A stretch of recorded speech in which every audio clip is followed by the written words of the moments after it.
Assalamualaikum warahmatullahi wabarakatuh. Saya Anissa Fauzia dari Paralel 3 ingin memberikan penjelasan tentang beberapa topik. Yang pertama ialah macam-macam najis.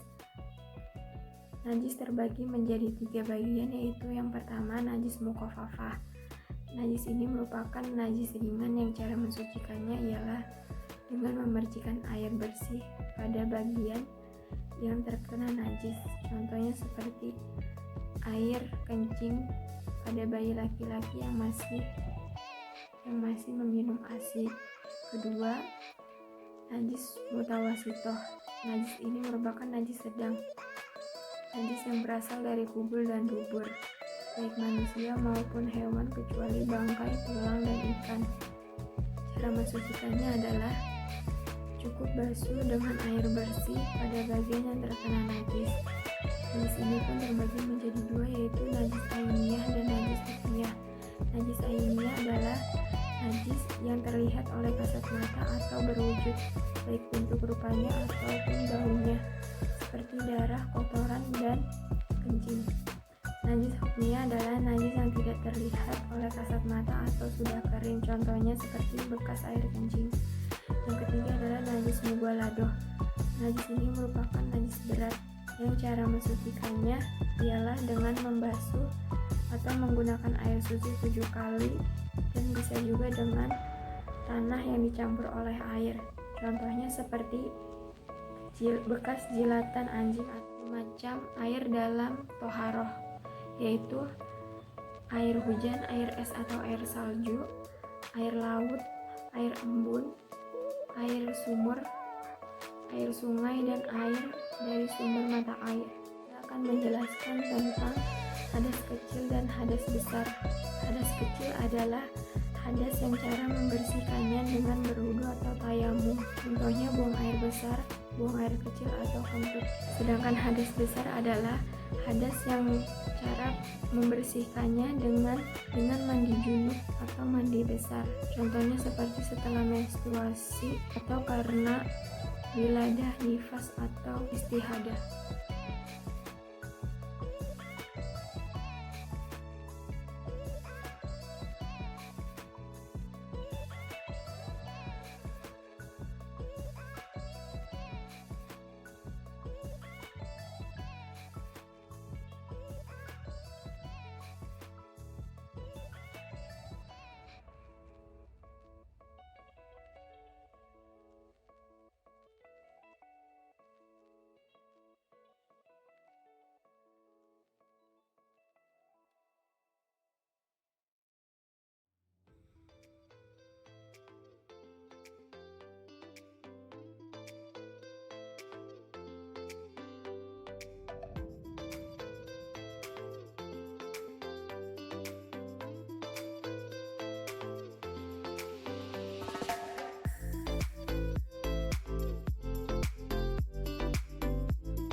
Bismillahirrahmanirrahim. Alhamdulillahirabbil alamin. Arrahmanirrahim. Maliki yaumiddin. Iyyaka na'budu wa iyyaka nasta'in. Ihdinas shiratal mustaqim. Shiratal ladzina an'amta 'alaihim ghairil maghdubi 'alaihim waladdallin. Amin. Bismillahirrahmanirrahim. Inna a'tainakal kautsar. Fasholli li rabbika wanhar. Inna syani'aka huwal abtar. Subhana rabbiyal azimi wa bihamdi. Subhana rabbiyal azimi Subhana rabbiyal azimi wa bihamdi. Rabbana lakal hamd. Allahumma hdini fiman hadait, wa afini fiman afait, wa tawallani fiman tawallait, wa barik li fiman a'tait, wa qini syarra ma qadait. Wa innaka taqdi wa la yuqda alaik, wa innahu la yazillu man walait, wa la ya'izzu man adait. Tabarakta rabbana wa ta'alait, falakal hamdu ala ma qadait. Nastaghfiruka wa atubu ilaik. Wa sallallahu falakal hamdu ala ma qadait. Wa sallallahu ala sayyidina Muhammadin nabiyyal umayyal wa ala alihi wa sahbihi wa sallam. Allahu akbar. Subhana rabbiyal a'la wa bihamdi. Subhana rabbiyal a'la wa bihamdi. Subhana rabbiyal a'la wa bihamdi. Allahu akbar. Rabbi firli warhamni wajburni warfa'ni wahdini wa'afini wa'afwani. Allahu Subhana rabbiyal a'la wa bihamdi. Subhana rabbiyal a'la wa bihamdi. Subhana rabbiyal a'la wa bihamdi.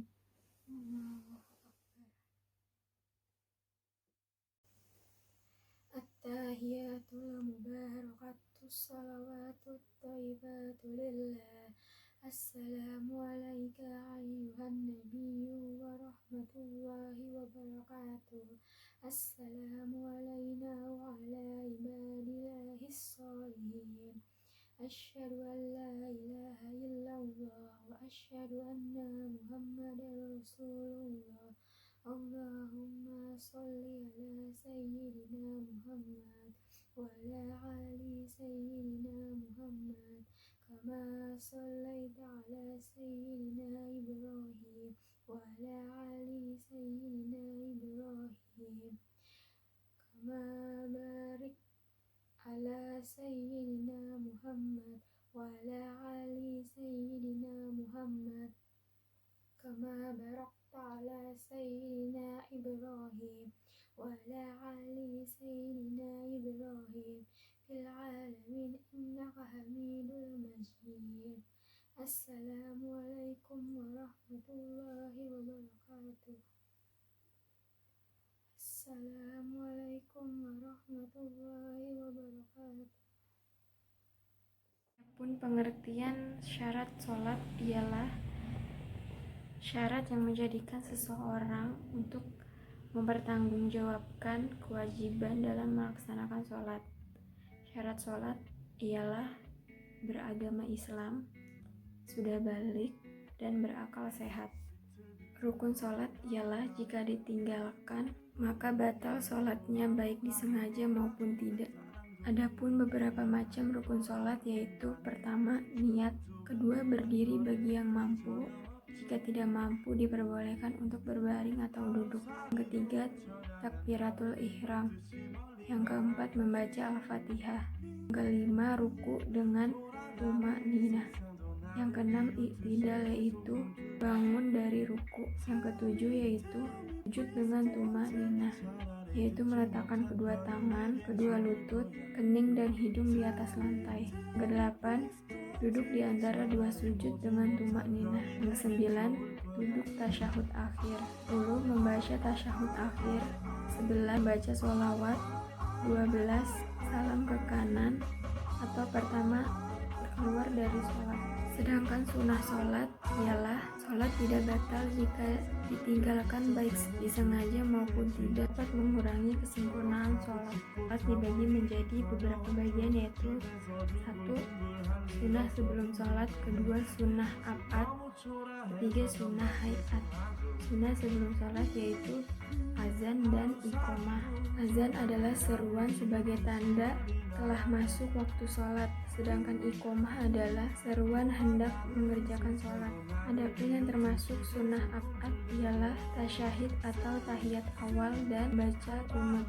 Yang termasuk sunnah hayat adalah mengangkat tangan ketika takbiratul ihram, kedua mengangkat tangan dari atau ketika akan ruku dan bangun dari ruku, ketiga mengangkat tangan dari atau ketika berdiri dari tahiyat awal. Pula hal-hal yang dapat membatalkan sholat yaitu pertama, berbicara dengan sengaja yang bukan bacaan sholat, kedua bergerak banyak secara berturut-turut, kemudian makan, minum, dan tertawa, lalu berhadas kecil maupun besar, serta terbuka auratnya dengan sengaja, lalu terkena najis yang tidak dapat dimaafkan, membelakangi kiblat, dan keluar dari Islam atau murtad, baik secara ucapan maupun perbuatan. Dan saya juga akan membahas tentang syarat, rukun, sunnah, dan hal yang dapat membatalkan puasa. Syarat puasa yaitu beragama Islam, mukallaf atau orang yang sudah balik dan berakal, bukan musafir atau dalam bepergian jauh, dan mampu untuk melaksanakan puasa. Sedangkan rukun puasa ada dua, yaitu niat. Seseorang yang berpuasa harus niat terlebih dahulu di malam harinya untuk berpuasa esok hari. Dan kedua, menahan diri dari makan, minum, dan segala hal yang dapat membatalkan puasa dari keluar fajar hingga terbenamnya matahari. Dan sunnah puasa ialah sahur meskipun dengan sedikit makanan atau segelas air, menyegerakan untuk berbuka puasa, menyediakan makanan, berbuka untuk orang yang berbuka, memperbanyak membaca Al-Quran, berzikir, berdoa, serta bersedekah. Berdoa di waktu berbuka karena waktu berbuka merupakan waktu yang dikabulkannya doa. Puasa juga disunahkan untuk yang memakai siwak. Dan ada beberapa hal yang dapat membatalkan puasa, yaitu makan dan minum, gila, murtad, haid, dan nifas. Bismillahirrahmanirrahim. Allahumma sholli wa sallim ala sayyidina Muhammadin wa ala ali sayyidina Muhammad. Salatan tunajjina biha min jami'il ahwali wal afat wattaqdi lana biha jami'al hajat wa tutahhiruna biha min jami'is sayyi'at wa tarfa'una biha indaka a'lad darajat wa tuballighuna biha aqsal ghayati min jami'il khairati fil hayati wa yahdal mamati innahu sami' qaribun mujibud da'wati wa yaqadi al hajat. Bismillahirrahmanirrahim. Rabbi firli wa liwalidayya warhamhuma kama rabbayani shaghira. Bismillahirrahmanirrahim.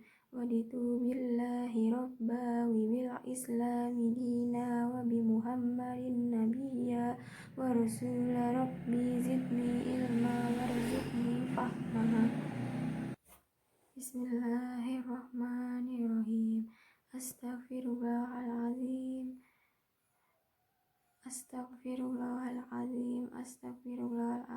Alladzi la ilaha illa huwal hayyul qayyum wa atubu ilaihi min jami'il ma'asi waz zunub. La haula wa la quwwata illa billahil aliyyil azim. Saya juga akan membahas mengenai zakat, infak, dan sedekah. Zakat adalah mengambil sebagian harta dengan ketentuan tertentu untuk diberikan kepada kelompok tertentu. Zakat adalah salah satu rukun Islam dan merupakan kewajiban umat Islam dalam Rangka dua kalimat syahadat. Zakat memiliki fungsi yang jelas untuk mensucikan dan membersihkan harta dan jiwa seseorang atau yang memberikan zakat, sedangkan infak adalah pengeluaran sukarela sebagian harta yang dilakukan seseorang setiap kali memperoleh rezeki, sebagaimana yang diperintahkan dalam Islam. Sedangkan sedekah adalah pemberian sukarela yang dilakukan oleh seseorang kepada orang lain, terutama kepada orang-orang yang tidak mampu.